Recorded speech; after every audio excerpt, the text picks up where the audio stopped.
ओलीको त कामै भाड्ने हो, ओलीको त कामै भत्काउने हो, ओलीको कामै विध्वंस गर्ने हो।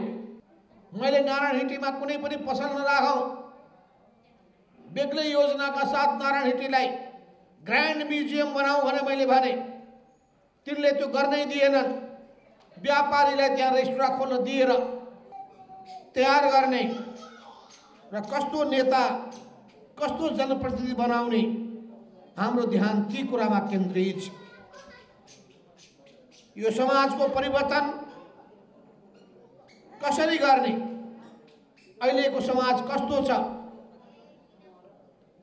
कस्तो समाज बनाउन चाहन्छौँ हामी, कसरी बनाउँछौँ हामी नयाँ समाज, यी सबै कुराहरूको निम्ति सबै कुराको यथार्थ जानकारी लिने, गहिरो अध्ययन गर्ने, अनुसन्धान र खोज गर्ने, विश्लेषण गर्ने, यी सबै आधारमा समस्याको जानकारी प्राप्त गर्ने, समस्याको कारणको खोजी गर्ने, समाधानको उपाय निकाल्ने, यी सबैको निम्ति हामीले राज्य सरकार कसरी चलाउने, कस्तो सरकार बनाउने, कस्तो समाज बनाउने र कस्तो पार्टी बनाउने, तीनटा कुरा, कस्तो समाज बनाउने, कस्तो पार्टी बनाउने, कस्तो सरकार बनाउने, यी तीनटा कुरामा हाम्रो ध्यान केन्द्रित रहनेछ। त्यो पार्टीको विचार, सिद्धान्त, नीति, विधि, परिपाटी, त्यसको व्यवस्था, पार्टी सञ्चालनको तरिका र पार्टी कार्यकर्ताको मापदण्ड, यी सबै कुराहरूमा हाम्रो ध्यान बहसमा केन्द्रित हुनेछ। यस अर्थमा हामी एकातर्फ पार्टी निर्माणको कुरा सोचिरहेका हुन्छौँ, तर त्यो पार्टीको उद्देश्य भनेको जनताको जीवनमा परिवर्तन गर्ने हो, समाजलाई परिवर्तन गर्ने हो र परिवर्तन गर्नका लागि पहिलो मान्छेको संस्कारमा, सोच र चिन्तनमा, बानी र व्यवहारमा,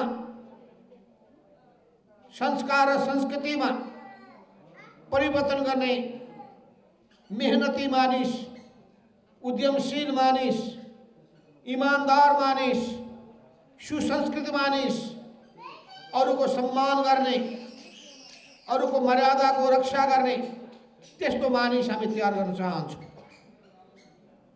र जनतालाई घाँस बाँस कपास, शिक्षा स्वास्थ्य रोजगारी र सुरक्षाको प्रत्याभूति गर्ने, महिला हिंसा, बोक्सी जस्ता कुप्रथा, छुवाछुत जस्ता कुप्रथालाई समाप्त पार्दै गरिबी, अभाव र बेरोजगारीलाई, पछौटेपनलाई, शोषण, उत्पीडन, अन्याय, अत्याचारलाई, विभेदलाई समाप्त पार्ने उद्देश्यका साथ हामी अघि बढ्न चाहन्छौँ। हामी चाहन्छौँ हाम्रो देशको अर्थतन्त्रमा किसानको समस्यालाई हल गर्ने कुरालाई केन्द्रबिन्दुमा राखियोस्। किसानका जुन मलखातका समस्या हुन्, सिंचाई र आधुनिक बिजनका समस्या हुन्, या आधुनिक खेती प्रणालीका समस्याहरू हुन्, उनको उत्पादक किसानका समस्याहरू हुन्, यी सबैलाई केन्द्रबिन्दुमा राखेर कृषिको आधुनिकीकरण, व्यवसायीकरण र यान्त्रिकीकरणलाई केन्द्रबिन्दुमा राख्न चाहन्छु। भौतिक पूर्वाधारको विकास गर्ने, मानव संसाधनको विकास गर्ने, पर्यटनको विकास गर्ने, जलविद्युतको विकास गर्ने, उद्योगको विकास गर्ने र तीन खम्बे अर्थनीति अवलम्बन गरेर अगाडि बढ्ने, यो सोचका साथ हामी अघि बढ्न चाहन्छौँ।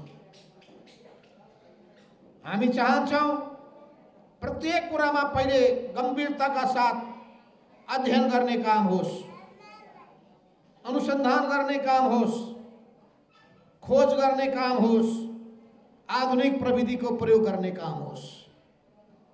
यी जम्मै कुरा नसोचेर काम गर्दाखेरि नोक्सानी हुन्छ।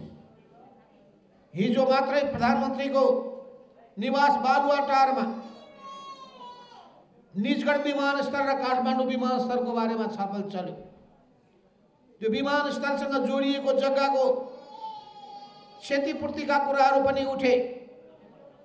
नयाँ रनवे त्यहाँ बनाउन सकिन्छ कि सकिँदैन भन्ने छलफल चल्यो।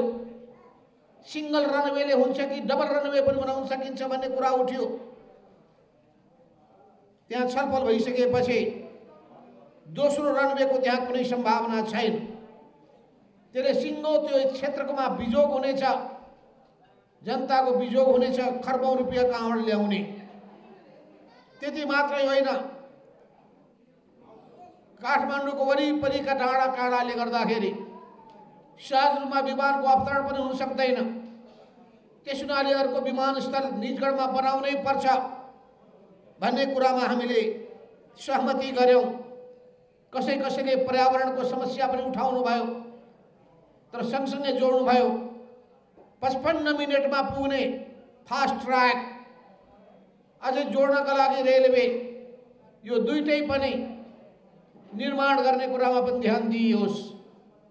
र त्यसपछि हामी त्यो ठाउँको पनि निरीक्षण गर्न जाने कुरा हामी गरिरहेका छौँ।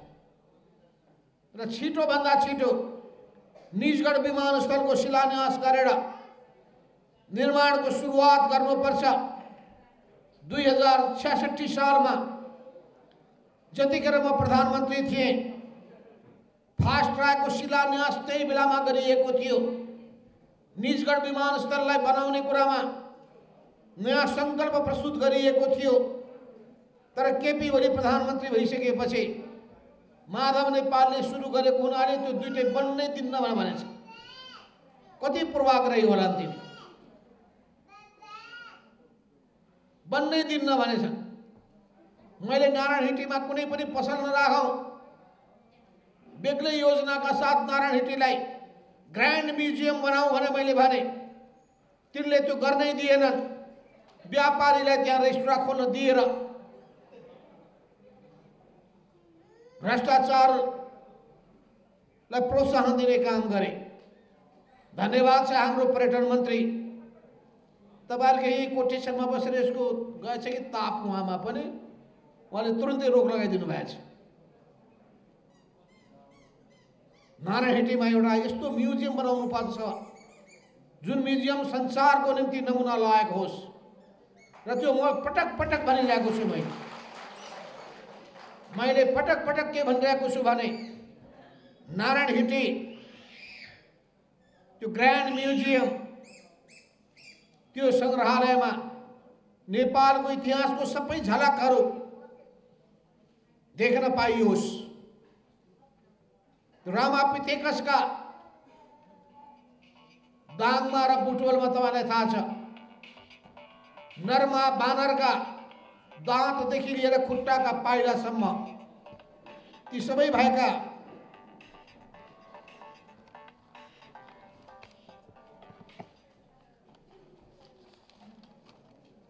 ती सबै चीजहरू नारायणहिटी म्युजियममा राख्नुपर्छ। त्यसपछि कसरी ऋषिले मुनिले नेपाल देशको नाम अगाडि बढाए, कसरी चीनबाट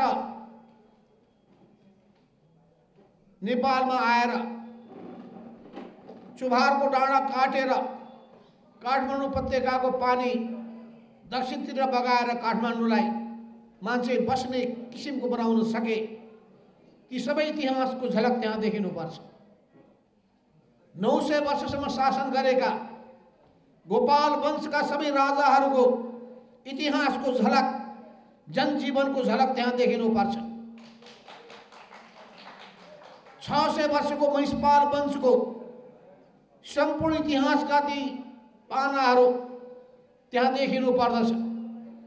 400 वर्षको किराँत वंशको नेपालको इतिहासको झलक त्यहाँ देखिनु पर्छ। लिच्छवी वंशका, सेन वंशका, राणा वंशका, शाह वंशका ती जम्मै इतिहासका ती पानाहरू त्यहाँ देखिनु पर्छ। हाम्रा विद्यार्थीहरूले नेपालको इतिहासको अवलोकन त्यहाँ गरिसकेपछि, अनुसन्धानकर्ताले त्यहाँ गएर हेरिसकेपछि नेपालको इतिहास पुरानो रहेछ, 4000 5000 वर्ष पुरानो रहेछ भनेर सबैले भन्ने अवस्था बनाउन चाहन्छु।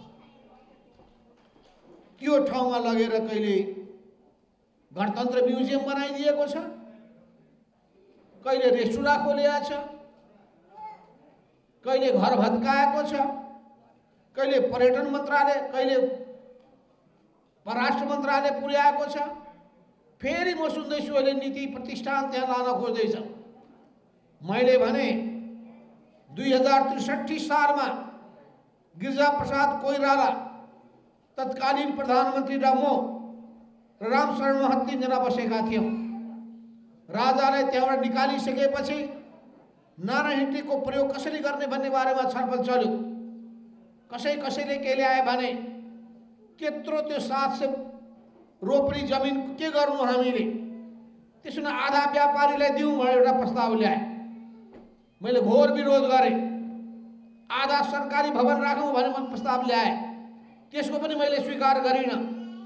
अनि गिरिजा प्रसाद कोइराला र मैले सहमति के गर्यौँ भने त्यहाँ कुनै सरकारी कार्यालय पनि नराख्ने, व्यापारिक प्रयोजनमा पनि नदिने, नितान्त म्युजियममा रूपान्तरण गर्ने र म्युजियममा रूपान्तरण गर्ने भन्ने कुरा गरिसकेपछि कसैले चासो राखेका थिएनन्। धन्यवाद छ अहिलेका अर्थमन्त्री जनार्दन शर्मालाई। उहाँले अहिलेको नीति र कार्यक्रममा बजेटमा त्यो व्यवस्था गर्नुभएको छ र त्यसमा अर्बौं लागोस् कि खर्बौं लागोस् नेपालको इतिहासको झलक नारायणहिटीमा देख्न पाउनुपर्छ। अर्को 500 रोपनी जमिनमा एउटा अर्को म्युजियम बनाउनुपर्छ, एउटा गणतन्त्र म्युजियम बन्नुपर्छ। त्यो गणतन्त्र म्युजियममा लखन थापा मगरको इतिहासदेखि लिएर हाम्रो भोजपुरकी महिला योद्धा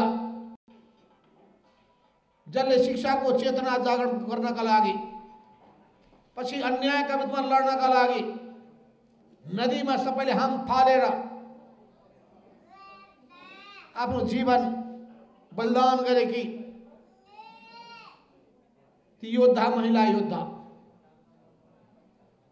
त्यो बेलादेखिको इतिहासका सबै झलकहरू, आन्दोलन, क्रान्ति,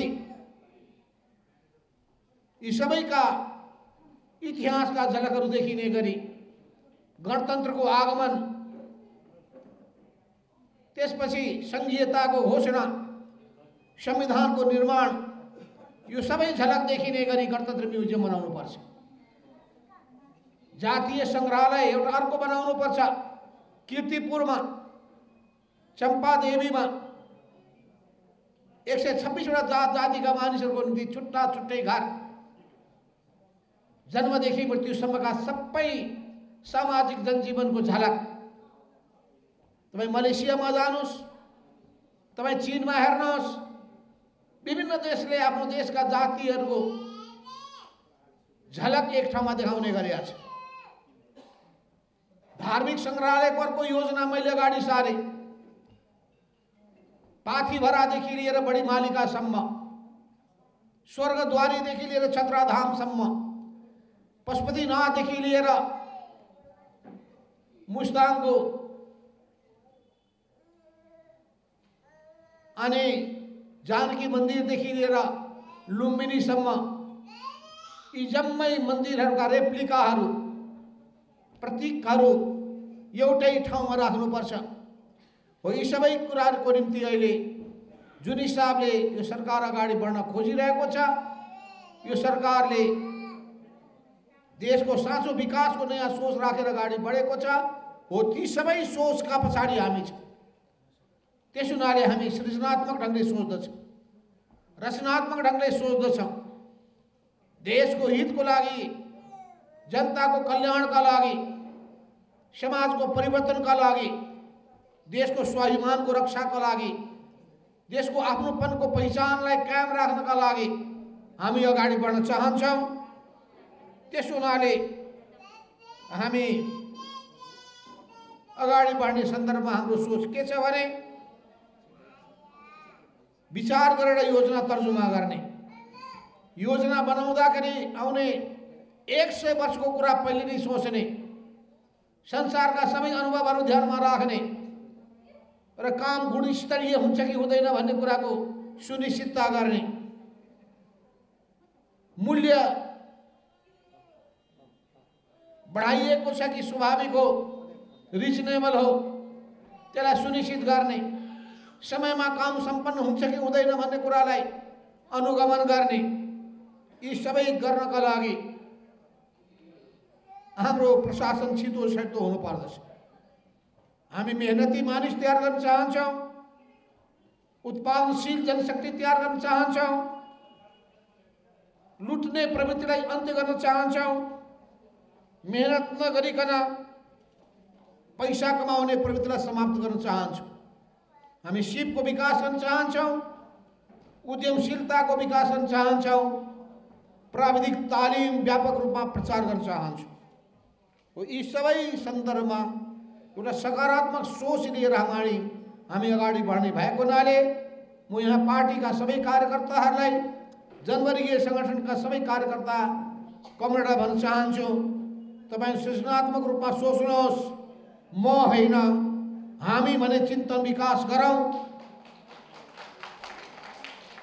धनी सम्पन्न होइन, गरिब विपन्न र अन्यायमा परेका जनताको पीडालाई महसुस गरेर ती गरिबहरूसँग एकाकार हुँदै, जनतासँग एकाकार हुँदै यो समाजलाई सुन्दर बनाउनका लागि, यो समाजलाई समृद्ध बनाउनका लागि, यो समाजलाई सुसंस्कृत बनाउनका लागि आफ्नो ठाउँबाट महत्त्वपूर्ण भूमिका निर्वाह गर्नुहोस् भन्ने आह्वान समेत गर्दै म आफ्नो भनाइ यही टुङ्ग्याउँछु। धन्यवाद।